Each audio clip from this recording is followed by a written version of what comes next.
Ma fille m'a demandé de faire semblant d'être le personnel de service à sa fête de remise de diplôme. Alors, j'ai.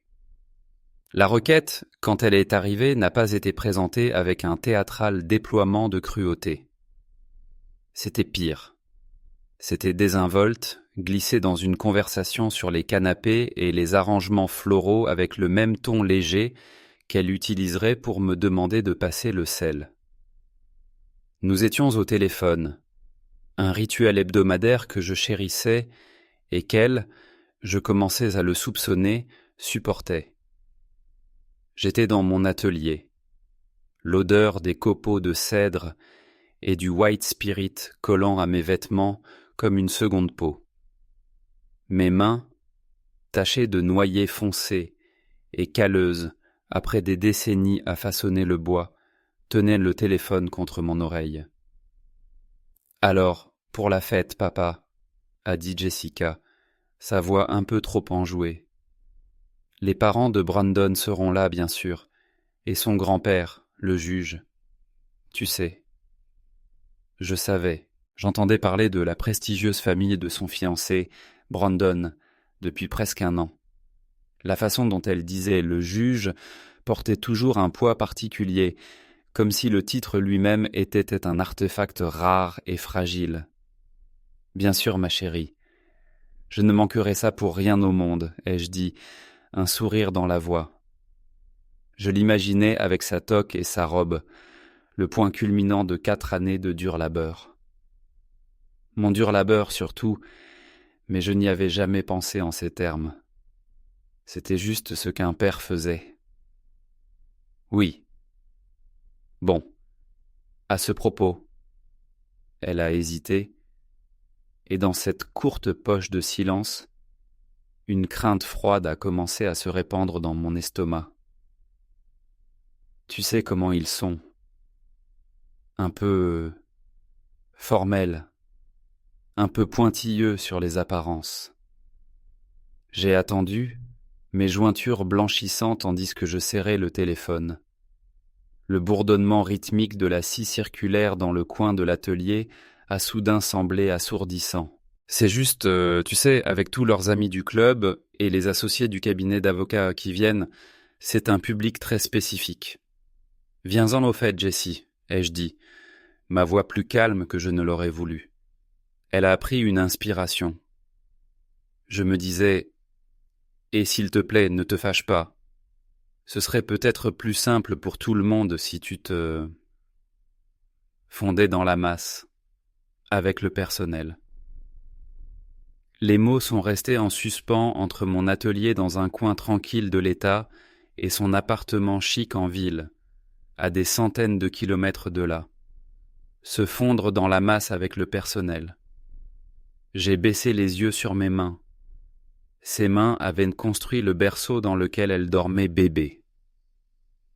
Elles avaient réparé la chaîne de son vélo plus de fois que je ne pouvais les compter, essuyé ses larmes et signé des chèques dont le total dépassait le coût de ma première maison pour l'envoyer dans une université où elle pourrait apprendre à en avoir honte. « Tu veux que je fasse semblant d'être un serveur ?» ai-je demandé. La question était neutre, dépourvue de l'ouragan d'émotions qui me déchirait le cœur. « Non, pas un serveur, voyons, » a-t-elle ri, un son cassant. « Bien sûr que non. Juste, peut-être que tu pourrais aider le responsable du service traiteur. Tu sais, t'assurer que les plateaux sont pleins, diriger les gens vers le bar, être en arrière-plan. Ça rendrait les choses tellement plus simples pour moi. Ça compterait tellement pour moi si tu pouvais faire cette chose. Pour moi.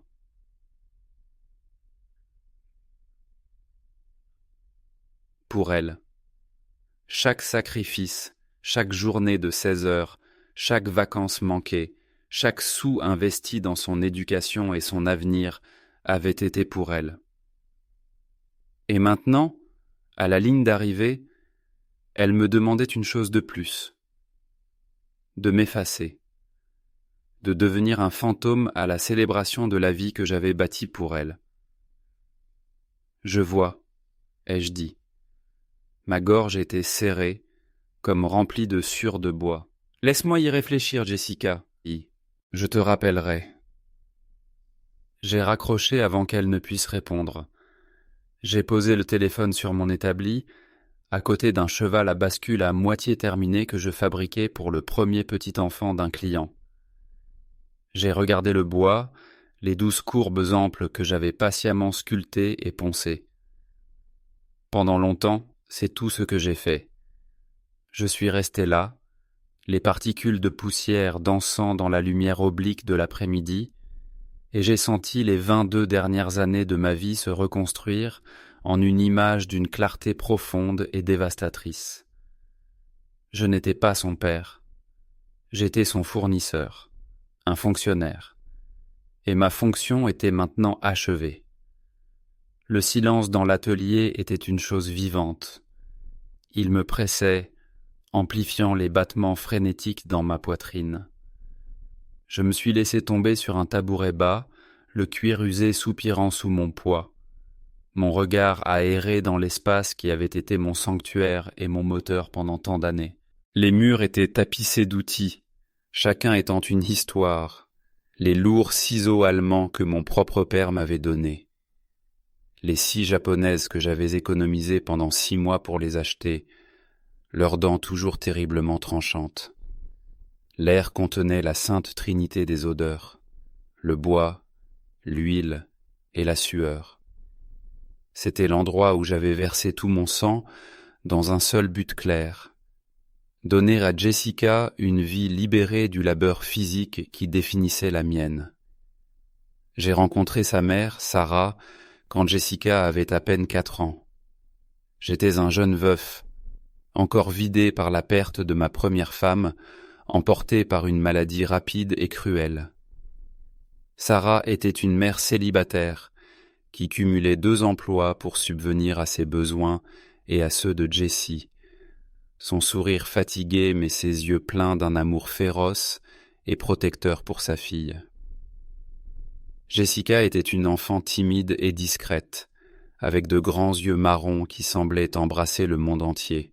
Elle a mis du temps à s'ouvrir à moi, sa loyauté envers le père qu'elle n'avait jamais connu étant une présence palpable. Je n'ai jamais essayé de le remplacer. Je voulais seulement bâtir quelque chose de nouveau, un refuge sûr pour cette petite famille fragile. J'étais menuisier à la tâche à cette époque, je prenais tous les travaux qui se présentaient. Mais avec Sarah et Jessie dans ma vie, ce n'était plus suffisant. Je voulais leur offrir de la stabilité. Je voulais que Jessie ait un jardin pour jouer, une chambre à elle, le genre d'enfance insouciante qui est le plus grand luxe de tous. Alors, j'ai sauté le pas. J'ai mis en jeu tout ce que je possédais, contracté un prêt qui m'a tenu éveillé pendant presque 1 an, et j'ai créé ma propre entreprise, David's Fine Woodworking. Les premières années ont été brutales. Je travaillais de 6 heures du matin à 10 heures du soir, 7 jours sur 7. Je rentrais à la maison en sentant le vernis et l'épuisement.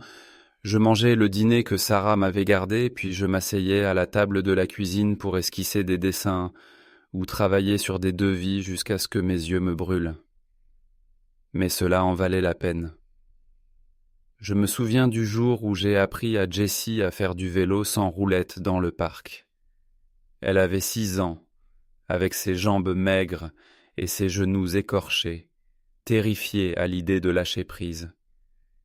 Je courais derrière elle, ma main exerçant une pression constante sur l'arrière de la selle, mes poumons me faisant mal.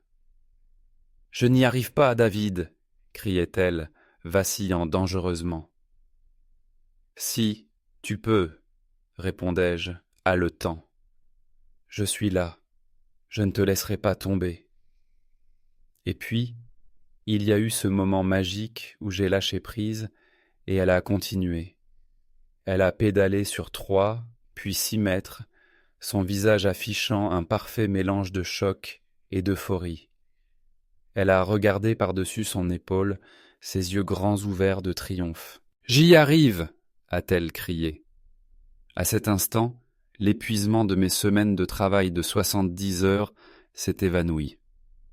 C'était ma récompense. Je n'étais pas son père biologique, un fait qui était une note de bas de page discrète et tacite dans nos vies. Je l'ai adoptée légalement quand elle avait 7 ans, le jour où elle m'a appelé papa, pour la première fois sans que Sarah ne l'incite à le faire. Nous étions dans le garage, en train de travailler sur sa voiture pour le Pinewood Derby des scouts. Je lui avais montré comment utiliser du papier de verre pour suivre le fil du bois. Elle était tellement concentrée, sa langue sortant du coin de sa bouche. « Papa, tu peux me passer cette petite lime ?»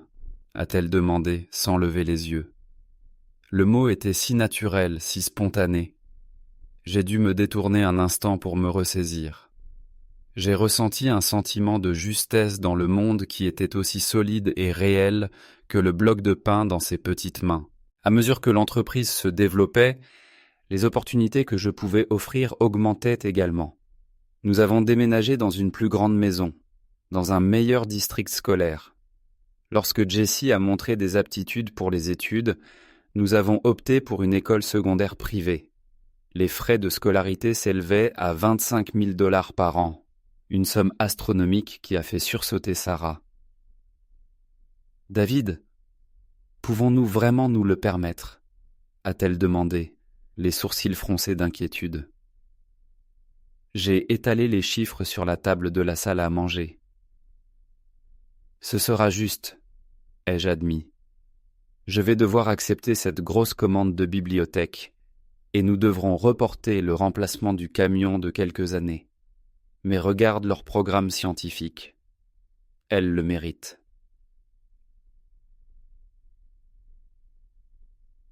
Je ne considérais pas cela comme une dépense, mais comme un investissement dans son avenir, le meilleur que je pouvais faire.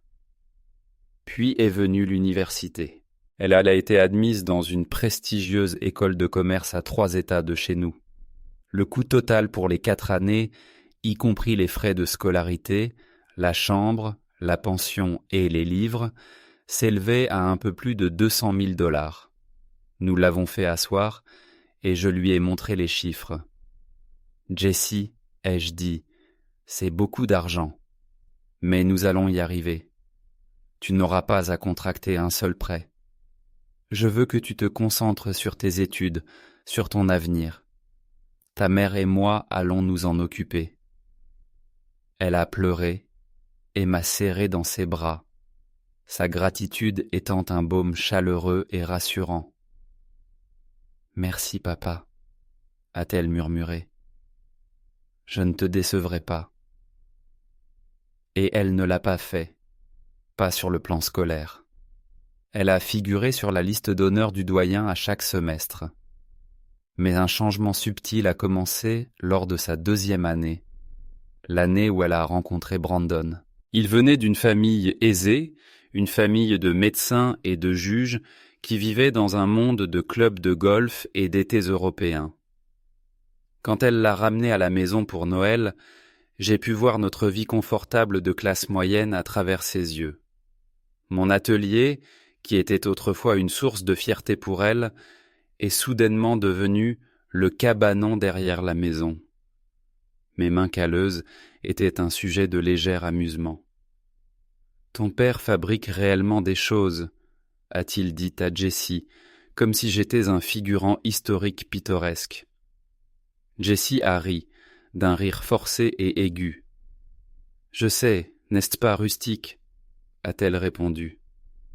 C'était une petite blessure, mais c'était la première d'une longue série. Des blagues sur mon camion de travail. De douces suggestions que je porte quelque chose d'un peu plus approprié lorsque nous sortions dîner avec ses nouveaux amis. Elle a commencé à me désigner comme son beau-père, en certaines compagnies, un mot qu'elle n'avait jamais utilisé auparavant. Chaque incident était une petite coupure de papier, insignifiante en elle-même, mais ensemble, elles m'ont vidé d'une certitude que j'avais gardée pendant 2 décennies. La certitude que j'étais son père, de toutes les manières qui comptaient. Maintenant, avec sa requête de jouer le rôle d'un serveur à sa propre remise de diplôme, le millier de petites coupures était devenu une seule et béante blessure. Elle n'avait pas seulement honte de ma profession, elle avait honte de ma présence même. L'homme qui avait tenu son vélo stable était maintenant prié de porter un plateau de hors-d'œuvre, d'être une partie silencieuse et fonctionnelle du décor qu'elle avait si soigneusement organisé pour sa nouvelle vie importante.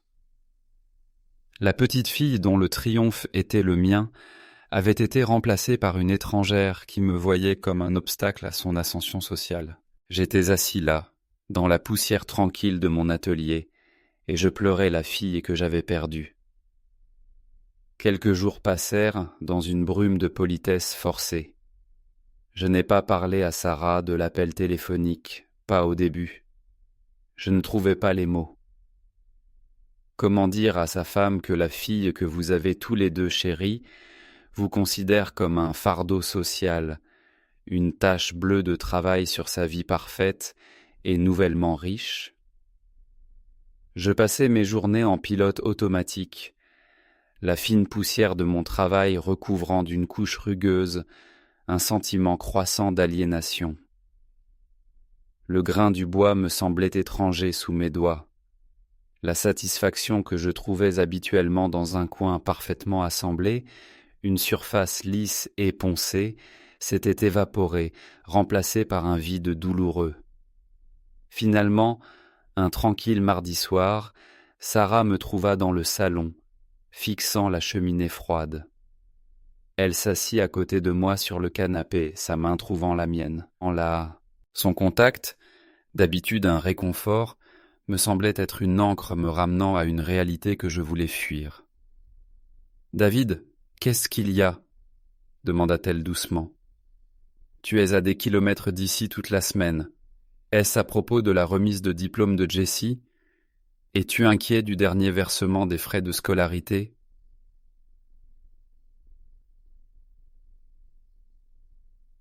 « Le paiement est fait, dis-je, la voix plate. Ce n'est pas une question d'argent. » Je pris une profonde inspiration et lui dis. Je lui racontai la conversation avec Jessica, mes mots mesurés et précis, les dépouillant de l'émotion brute qui bouillonnait en moi. Je voulais que Sarah voie la requête pour ce qu'elle était, dans la lumière froide et crue du jour. Pendant que je parlais, son expression passa de l'inquiétude à l'incrédulité, puis à une légère et douloureuse rougeur de défense. « Oh, David !» soupira-t-elle, lâchant ma main pour se tordre les siennes. Elle ne voulait pas dire ça comme ça. Tu sais comment elle est tellement stressée avec les examens finaux, la fête, et le fait d'essayer d'impressionner la famille de Brandon. Ils sont beaucoup à gérer. Elle m'a demandé de faire semblant d'être un traiteur, Sarah, dis-je, ma voix basse mais ferme. Il n'y a qu'une seule façon de comprendre ça.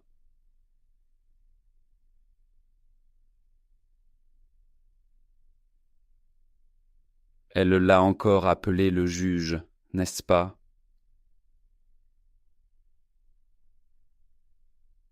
Dit Sarah, un petit soupir de connaissance s'échappant de ses lèvres. Elle est intimidée. Ce n'est qu'une enfant.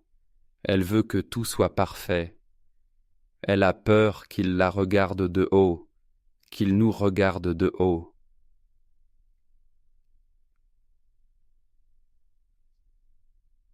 Qu'il me regarde de haut, tu veux dire, corrigeai-je doucement.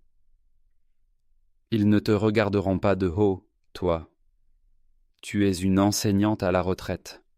Respectable. C'est moi qui ai de la sueur sous les ongles. Je suis l'artisan. Le mot avait un goût de cendre dans ma bouche. Ce n'est pas juste, dit-elle, sa voix s'élevant légèrement. Elle t'aime. Tu es le seul père qu'elle ait jamais connu. Elle est juste stupide et peu sûre d'elle. Tu devrais l'appeler, en parler. N'en fais pas toute une histoire. N'en fais pas toute une histoire. » Ces mots sonnaient comme un rejet de la profonde blessure que je ressentais. L'instinct de Sarah était d'aplanir les choses, de maintenir la paix, de trouver des excuses à la fille qu'elle adorait. Elle était l'amortisseur de la famille, et à ce moment-là, j'ai réalisé qu'elle absorbait et normalisait ces petits affronts depuis des années, protégeant Jessica des conséquences de son propre droit grandissant. Elle voyait une fille stupide et peu sûre d'elle. Moi, je voyais une jeune femme qui était délibérément, bien que négligemment, cruelle. La grande histoire était déjà faite. Elle avait été construite pièce par pièce, avec chaque commentaire condescendant de Brandon, chaque regard embarrassé de Jessica, chaque fois qu'elle s'était subtilement éloignée de la vie qui l'avait propulsée dans la sienne. Le dîner avec les parents de Brandon quelques mois auparavant avait été un tournant brutal. C'était dans un restaurant ridiculement cher, où les assiettes étaient énormes, et les portions de nourriture étaient de minuscules merveilles architecturales. Le docteur et Madame Hayes étaient polis d'une manière qui ressemblait davantage à un examen clinique. Ils m'ont demandé ce que je faisais, et j'ai essayé d'expliquer l'art de la chose. La satisfaction de prendre un morceau brut d'érable ou de cerisier et de le transformer en quelque chose de beau et de durable. Je viens de terminer une bibliothèque sur mesure pour un client, avais-je dit, fier du travail complexe. Des étagères du sol au plafond, une échelle roulante, tout le nécessaire. Le docteur Hayes avait hoché la tête lentement, un fin sourire sur le visage. Fascinant. Un métier doit être très ancrant. Il a dit « métier » comme s'il s'agissait d'une fonction un peu désordonnée mais nécessaire, comme la plomberie ou l'élimination des déchets. Puis il s'est tourné vers Brandon et a commencé à parler de leur projet d'été pour naviguer dans les îles grecques. J'étais congédié. Pendant tout le dîner, je n'ai cessé d'observer Jessica. Elle était animée, charmante, riant aux moments opportuns. Mais dès que la conversation s'orientait vers moi, un éclair d'anxiété traversait son visage. Elle s'empressait d'intervenir, redirigeant le sujet vers son stage en marketing ou les leçons de polo de Brandon. Elle me gérait, me manipulait comme une situation délicate. Je ne m'étais jamais senti aussi insignifiant, ni aussi seul, dans une pièce bondée. En rentrant en voiture ce soir-là, Sarah avait essayé de présenter les choses sous un jour positif. « Il semblait assez gentil », avait-elle dit. Un peu coincé, mais gentil. Je m'étais contenté de garder les yeux sur la route, le silence dans la cabine de mon vieux pick-up témoignant du gouffre qui s'était creusé entre mon monde et celui auquel ma fille aspirait désormais. Maintenant, assis dans mon propre salon, le souvenir de ce dîner me semblait être un prélude à l'événement principal. La requête de Jessica n'était pas une aberration, c'était une conclusion logique. Et la réaction de Sarah, son désir de lisser tout cela, s'inscrivait dans la même logique. Elle encourageait le comportement même qui était en train de m'effacer. Le coup de grâce est arrivé 2 jours avant la fête de remise des diplômes. Mon téléphone a vibré sur l'établi et le nom de Jessica s'est affiché sur l'écran. Mon cœur a fait un bond douloureux. Pendant un moment insensé, j'ai pensé « Elle appelle pour s'excuser ». J'ai essuyé mes mains sur un chiffon et j'ai répondu, une lueur d'espoir luttant contre la froide certitude dans mon ventre. « Salut papa », a-t-elle dit, sa voix précipitée. « Écoute, je suis dans une crise totale. L'entreprise de location de chapiteaux vient d'appeler et ils ont fait une double réservation. On a dû en trouver une nouvelle à la dernière minute et ils demandent une fortune. C'est 5 000 $ de plus. Je sais que je ne devrais pas demander, mais je suis complètement à sec. Tu peux m'aider ? Je peux te rembourser avec l'argent de ma remise de diplôme, promis. » Je suis resté là, sans voix, L'audace était époustouflante. Elle n'avait pas appelé pour s'excuser de vouloir me rétrograder au rôle de serviteur. Elle avait appelé pour demander plus d'argent, comme si la conversation précédente n'avait jamais eu lieu. Comme si je n'étais rien de plus qu'un distributeur automatique, un dispensateur fiable d'argent à la demande. « Papa, tu es là ?» a-t-elle demandé, une note d'impatience dans sa voix. « Je suis là, » ai-je dit, ma voix dangereusement calme. « Ah bien. Ah, alors c'est d'accord. Je dois les payer dans l'heure qui vient. » Puis, après un moment de réflexion, elle a ajouté « Oh, et à propos de la fête, j'espérais que tu aurais décidé de m'aider. Ça rendrait vraiment, vraiment ma journée parfaite. » Et voilà. La confirmation finale, brutale. La nature transactionnelle de notre relation mise à nu. Ma valeur pour elle était purement financière. Ma présence conditionnée à ma volonté d'être invisible. L'amour et l'espoir que j'avais nourris sont morts à ce moment-là, non pas avec fracas, mais avec un soupir de résignation silencieux et final. L'image de la fillette de 6 ans sur son vélo, le visage illuminé de joie et de confiance, a vacillé et s'est éteinte. À sa place se tenait une étrangère marchandant le prix de ma dignité. « Je m'en occupe, Jessica, » ai-je dit, mon ton ne laissant rien transparaître. « Oh, merci, merci, merci !» s'est-elle exclamée, le soulagement palpable dans sa voix. « Tu es le meilleur, papa, je dois y aller. »« À samedi !» Elle a raccroché. J'ai baissé le téléphone et regardé mon reflet dans l'écran noir. Le visage qui me regardait était celui d'un étranger. Un homme fatigué de 58 ans qui avait permis que son amour soit pris pour une faiblesse. Une furie froide et silencieuse a commencé à monter en moi. Ce n'était pas le genre de colère explosive et bruyante. C'était un feu lent et clarificateur. Il a brûlé la douleur, la confusion, l'espoir persistant. Ce qui restait était une résolution dure et claire. Elle voulait que je joue un rôle. Elle voulait une transaction. Très bien.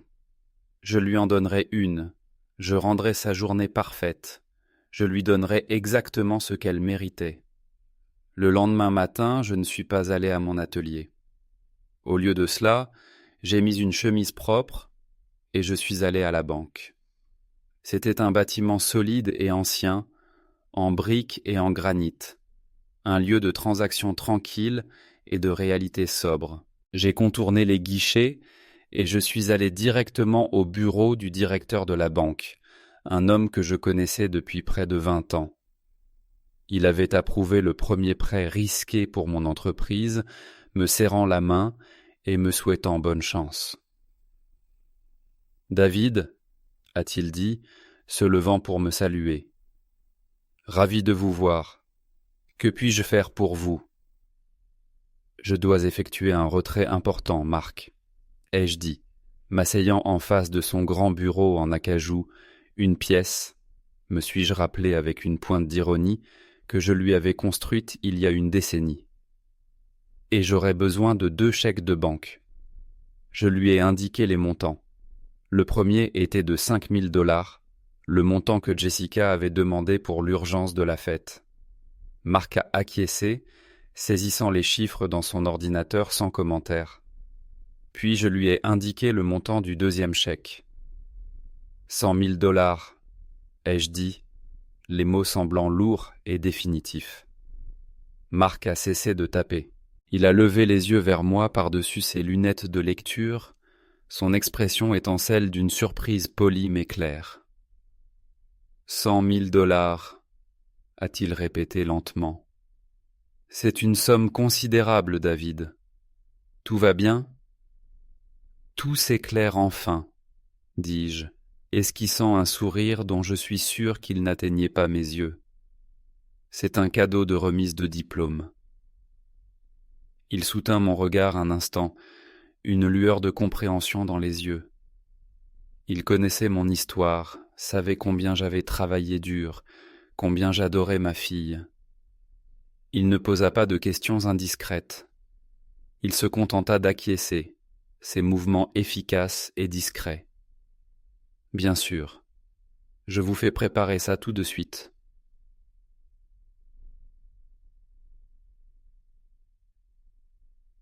Pendant son absence, je restais assis, à contempler le grain sombre et tourbillonnant du bureau. Chaque ligne, chaque spirale était un souvenir. Je me rappelais avoir choisi le bois, la sensation de la planche brute, la perception du potentiel caché à l'intérieur. Je me rappelais les longues heures de rabotage et de ponçage, l'application patiente de couche après couche de vernis jusqu'à ce que la surface brille d'une lumière profonde et liquide. J'avais investi mon talent, mon temps, mon être même dans ce meuble, tout comme je l'avais fait avec ma fille.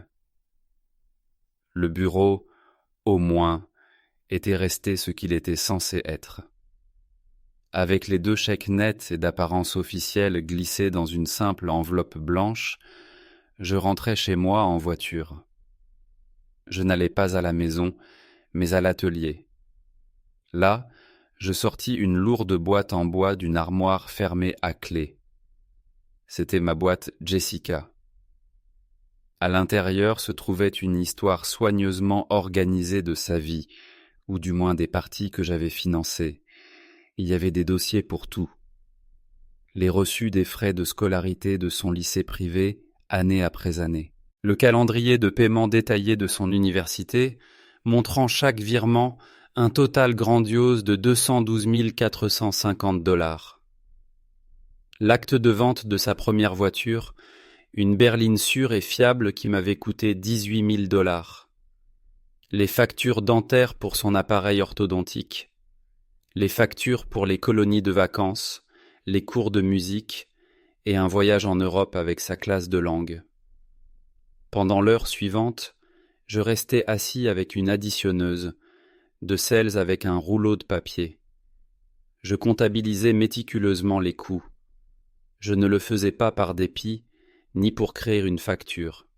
Je le faisais pour moi-même. J'avais besoin de voir la mesure tangible et quantifiable de ma dévotion étalée noir sur blanc. Le chiffre final était stupéfiant, bien plus que je n'en avais jamais consciemment comptabilisé. C'était le prix d'une vie, construite de toutes pièces. Puis, je sortis une seule feuille de mon meilleur papier à lettres en lin mélangé, celui que j'utilisais pour les propositions importantes à mes clients. De ma main la plus assurée, je commençais à écrire. C'était la partie la plus difficile. Je ne voulais pas que ce soit colérique ou amer. Je voulais que ce soit calme, factuel et définitif. Il fallait que ce soit une lettre de démission. Ma très chère Jessica, commençai-je, mais je rayais. Ça sonnait faux. Je recommençai. Jessica, écrivis-je. 6 juin, tu trouveras 2 chèques de banque. Le premier, d'un montant de 5 000 $, est destiné à couvrir les dépenses de la fête dont tu m'as parlé. Le second, d'un montant de 100 000 $, est ton cadeau de remise de diplôme. J'espère que ce sera suffisant pour vous aider, Brandon et toi, à commencer votre nouvelle vie ensemble, peut-être comme acompte sur une maison ou pour financer le mariage que vous avez planifié. Tu m'as demandé de faire quelque chose pour toi pour ta fête de remise de diplôme. Tu m'as demandé de me fondre dans le personnel pour rendre ta journée plus agréable et pour ne pas t'embarrasser devant la famille de ton fiancé. J'ai beaucoup réfléchi à ta demande. Le rôle d'un père, tel que je l'ai toujours perçu, est de subvenir aux besoins, de protéger et d'être présent. Pendant 22 ans, j'ai fait de mon mieux pour être cet homme pour toi. J'ai été fier d'être ton père, de te voir grandir pour devenir la femme que tu es aujourd'hui. Il est devenu clair cependant que tu vois mon rôle différemment, en particulier ma présence. Tu la vois comme un fardeau, quelque chose à gérer ou à cacher selon l'audience. L'amour d'un père ne devrait jamais être une source de honte pour son enfant. Puisque ma présence en tant que ton père est un poids pour toi, je vais maintenant t'en décharger. Ce chèque est le paiement final. Il met fin à mon soutien financier. Considère mon rôle de pourvoyeur comme terminé. Je te libère. Tu n'auras plus à avoir honte de l'homme aux mains rugueuses qui a financé tes études. Tu peux maintenant construire ta vie à l'image que tu désires, sans que ma présence rustique ne complique les choses. Je t'aime comme ma propre fille depuis que tu as 4 ans. Je chérirai toujours le souvenir de la petite fille que j'ai élevée. Je lui souhaite, ainsi qu'à la femme qu'elle est devenue, tout le bonheur possible à l'avenir. Je n'assisterai pas à ta fête. Comme tu le souhaitais, je ne serai pas là. Sincèrement, David. Je la relus 3 fois, la poitrine serrée. C'était la lettre la plus difficile que j'ai jamais écrite. Je la pliai soigneusement et la glissai dans la grande enveloppe avec les 2 chèques. Je n'ai pas inclus la liste détaillée des dépenses. C'était pour moi. La lettre était pour elle. Le jour de la fête arriva, radieux et douloureusement beau. Sarah était partie tôt, vêtue d'une nouvelle robe de soie, son visage un masque d'optimisme forcé. « Tu vas changer d'avis », avait-elle dit en embrassant ma joue. « Elle aura le cœur brisé si tu n'es pas là. »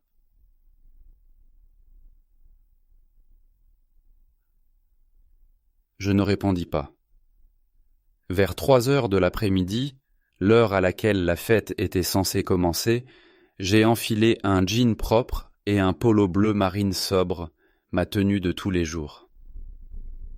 Je suis monté dans mon pick-up et j'ai conduit jusqu'au lieu de réception, un somptueux domaine rural restauré à la périphérie de la ville. Je ne me suis pas garé sur le parking principal, au milieu des rutilantes voitures de luxe. Je me suis dirigé vers l'entrée de service, à l'arrière, comme elle l'avait implicitement suggéré. Je l'ai vue immédiatement. Elle se tenait près de l'entrée principale, une vision en robe blanche, sa toque et sa robe déjà mises de côté. Elle parlait à Brandon et à ses parents, riant de quelque chose que son père, le juge, avait dit. Elle était belle, sûre d'elle, et complètement hors de ma portée. Mon cœur se serrait d'un amour profond et douloureux. J'ai attendu que sa nouvelle famille s'éloigne vers le bar, puis j'ai marché vers elle à travers la pelouse manucurée. Elle m'a vu, et une vague de pur soulagement a envahi son visage. Elle pensait clairement que j'étais venu jouer le rôle qui m'avait été assigné. Elle s'est empressée de me rejoindre en baissant la voix. « Papa, tu es venu. Merci. Oh, merci. » a-t-elle murmuré en me serrant le bras rapidement, furtivement. Tu n'imagines pas ce que ça signifie pour moi. Écoute, la responsable du traiteur s'appelle Suzanne. Elle est à l'intérieur, près de la cuisine. Dis-lui juste que tu es là pour donner un coup de main. Elle attend quelqu'un. Elle était tellement concentrée sur la logistique de mon humiliation qu'elle ne m'a même pas regardé dans les yeux.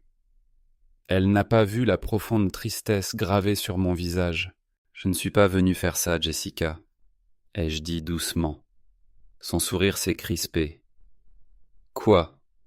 Mais tu avais dit que tu t'en chargerais. » « C'est ce que j'ai fait, » ai-je répondu. J'ai tendu l'épaisse enveloppe blanche. « C'est pour toi, ton cadeau de remise de diplôme. » Elle l'a prise, le front plissé, perplexe. Elle a regardé son épaisseur, ses doigts en traçant les contours. « Qu'est-ce que c'est ? » « Ouvre-la plus tard, » ai-je dit, ma voix douce mais ferme. « Tout ce que tu as besoin de savoir est dedans. Je suis venu te la remettre en personne. »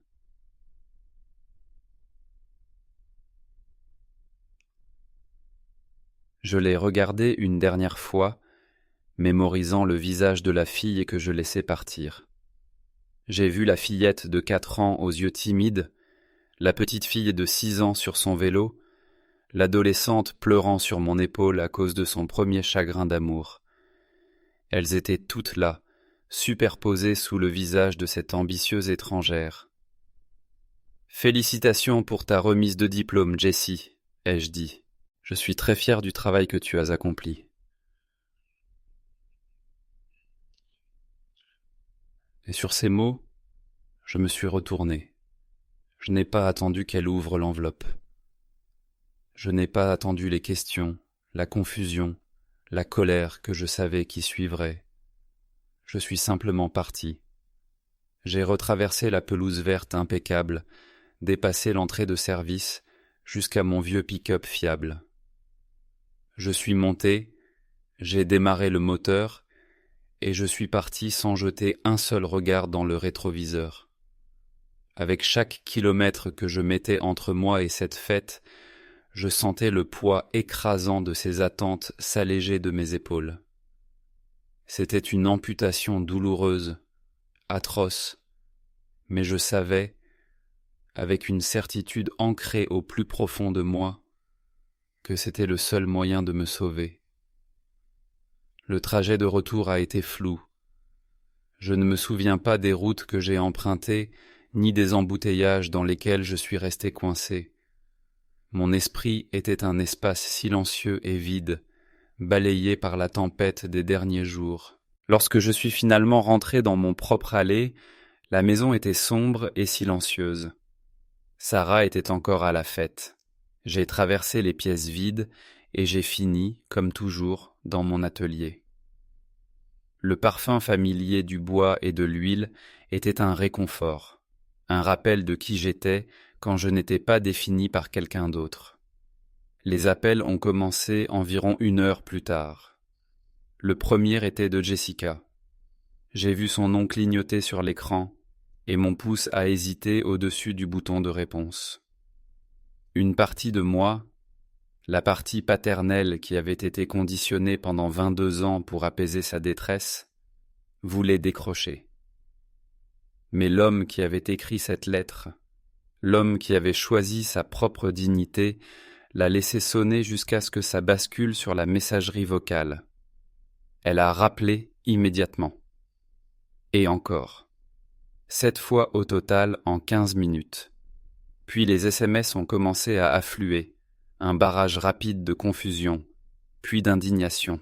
Qu'est-ce que c'est que ça ? 100 000 $. Qu'est-ce que cette lettre veut dire ? Tu ne viens pas. Tu es là. Je t'ai vu. Papa, appelle-moi tout de suite. C'est dingue. Tu gâches ma remise de diplôme. Comment as-tu pu me faire ça ? Le dernier SMS a été celui qui a confirmé que j'avais fait ce qu'il fallait. Il disait « Les parents de Brandon demandent d'où tu es. J'ai mis mon téléphone en mode silencieux et je l'ai posé face contre la table de travail. Quelques minutes plus tard, Sarah a appelé. J'ai laissé sonner. Elle a rappelé une 2e fois. J'ai laissé sonner celui-là aussi. Je savais quelle serait la conversation. Des accusations, de la culpabilité, une demande que je répare le gâchis que j'avais fait. Mais je n'avais pas fait le gâchis. J'avais simplement arrêté de le nettoyer. J'ai passé le reste de la soirée dans mon atelier, non pas à travailler, mais juste à être. J'ai passé ma main sur le cheval à bascule à moitié terminé, sa surface lisse comme de la soie.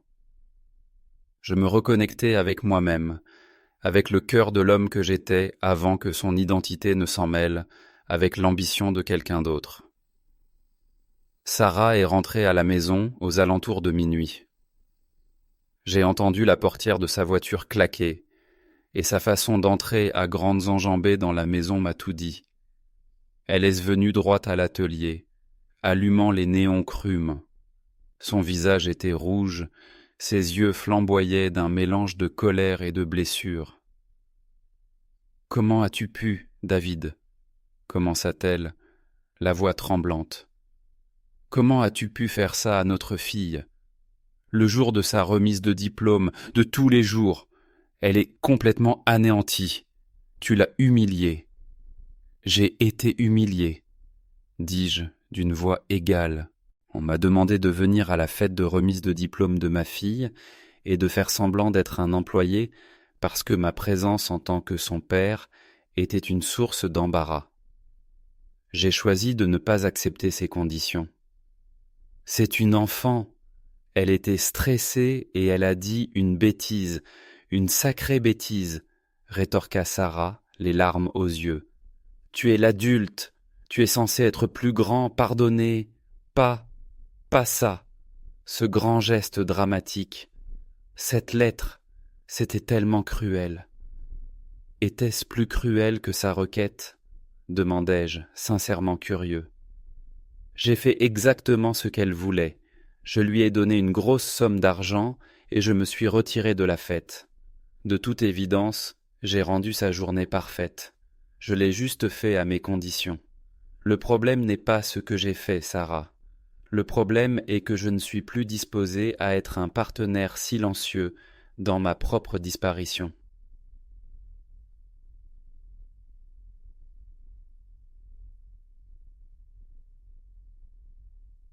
Tu lui as brisé le cœur, sanglota-t-elle. Non, dis-je, les mots lourds d'une tristesse qui me pénétrait jusqu'aux os. Son cœur était déjà dans un état où elle pouvait demander à son père de faire ça. Je n'ai fait que lui tendre un miroir. C'est ce qu'elle a vu dans le reflet qui l'a brisé.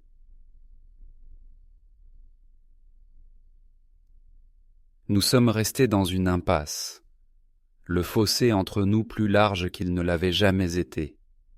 Elle voyait un père qui avait cruellement puni son enfant. Je voyais un homme qui s'était enfin défendu. Elle voyait une seule et terrible erreur. Je voyais le point culminant d'un millier de minuscules trahisons. Les semaines qui ont suivi ont été les plus calmes de ma vie. J'ai changé de numéro de téléphone. J'ai informé Sarah que toute communication de Jessica devrait passer par elle. La maison est devenue un paysage de civilité silencieuse et de tensions non dites. Sarah pleurait la rupture de notre famille, et elle m'en tenait responsable.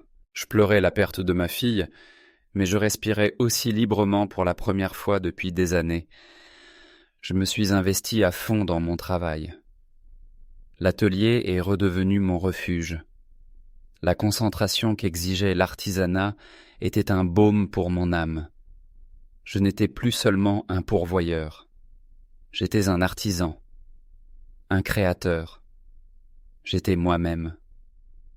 Sarah transmettait des messages. Jessica était désolée. Jessica était confuse. Jessica voulait parler. La famille de Brandon trouvait mon départ soudain très étrange. Jessica et Brandon se disputaient. J'écoutais tout ça, mais je suis resté ferme. Des excuses ne suffisent pas, dis-je à Sarah un soir. Je ne cherche pas des excuses. Je cherche un changement fondamental dans la façon dont elle me voit, dont elle voit notre relation. Ça ne peut plus être transactionnel. Ça doit être construit sur le respect mutuel. Et le respect, Sarah, ce n'est pas quelque chose qu'on peut exiger. Ça doit se mériter. Elle doit comprendre ça par elle-même. Je savais que je risquais mon mariage. Je risquais tout. Mais l'alternative, revenir à la situation antérieure, accepter le rôle du père embarrassant mais utile, était impensable. Ce serait une mort lente de l'âme. Je devais me choisir. 6 mois se sont écoulés. Les feuilles d'automne ont jauni et sont tombées. La première neige a saupoudré le sol. J'ai terminé le cheval à bascule et je l'ai livré. J'ai commencé un nouveau projet, une table de salle à manger fabriquée à partir d'une seule et magnifique tranche de noyer noir. Le travail était dur et honnête, et il me guérissait. Sarah et moi avons trouvé un nouveau rythme, fragile. La colère s'était estompée, remplacée par une triste compréhension. Elle n'était toujours pas entièrement d'accord avec mes méthodes, mais elle avait cessé d'essayer de me faire changer d'avis. Elle avait vu la panique de Jessica lorsque la réalité d'être coupée financièrement s'était vraiment installée, la prise de conscience que le distributeur automatique était définitivement hors service. Puis, un jour au début de décembre, Une enveloppe épaisse est arrivée par la poste, adressée à moi de la main familière de Jessica. Je l'ai reconnue comme étant mon propre papier à lettres. Je l'ai emporté dans mon atelier et je me suis assis, le cœur battant un peu plus vite. À l'intérieur, il n'y avait pas de lettre. C'était ma propre lettre, celle que je lui avais donnée à la fête. Et au dos de la seule page, elle avait écrit sa réponse. « Papa, disait-elle, j'ai lu cette lettre tous les jours depuis 6 mois. Au début, j'étais tellement en colère. Je pensais que c'était la chose la plus cruelle que quiconque ait jamais faite. Je t'en ai voulu. Ensuite, j'ai juste eu pitié de moi. Mais finalement, j'ai commencé à réellement lire les mots, pas seulement à y réagir. Tu as dit que tu as tendu un miroir, et tu avais raison. Je n'ai pas aimé ce que j'ai vu. J'étais laide. J'étais tellement obsédé par le fait d'être ce que Brandon et sa famille voulaient que je sois que j'ai oublié qui je suis. Et j'ai oublié qui tu es. Tu es mon père. Tu es l'homme qui m'a appris à faire du vélo, qui a construit mon berceau, qui a payé pour mon avenir. Et j'ai pris tout ça et j'en ai eu honte. J'avais honte de toi. Rien n'excuse ce que je t'ai demandé. C'était monstrueux. Les 100 000 $ sont sur un compte fiduciaire. Je n'y ai pas touché. Ce n'est pas à moi. J'ai l'impression que c'est de l'argent sale. Je travaille maintenant. Un emploi de débutante. Je paie mon propre loyer. Brandon et moi ne sommes plus ensemble. Il ne comprenait pas pourquoi j'étais si dramatique à propos de notre malentendu familial. Il ne comprenait pas pourquoi je ne prenais pas simplement l'argent. J'ai finalement réalisé que je ne pouvais pas être avec quelqu'un qui voyait le monde de cette façon. Qui te voyait de cette façon? Je ne te demande pas de me pardonner. Je sais que je ne le mérite pas. Et je ne te demande pas d'argent. Je voulais juste que tu saches que je comprends enfin. Je suis tellement désolé. J'ai le cœur brisé par ce que je t'ai fait et ce que nous avons fait à nous. J'espère qu'un jour je pourrai être une fille dont tu pourras être fière d'être à nouveau présente. J'espère qu'un jour je pourrai gagner une place à ta table. Jessie.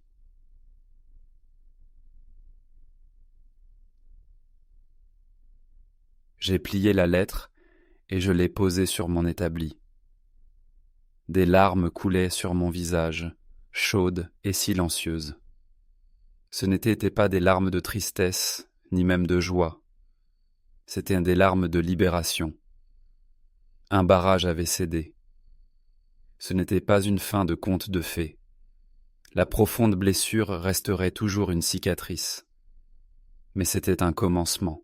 Une chance de construire quelque chose de nouveau, quelque chose de plus fort, quelque chose qui ne repose pas sur l'obligation ou la transaction, mais sur le grain durement gagné, magnifique et durable du respect mutuel. J'ai pris mon téléphone, mon ancien numéro ayant disparu depuis longtemps. Il faudrait que je demande à Sarah son nouveau numéro. Je ne savais pas ce que j'allais dire. Mais je savais qu'il était temps de commencer à poncer les aspérités. Le travail serait lent et il faudrait de la patience. Mais j'étais menuisier. Je savais comment construire des choses qui durent.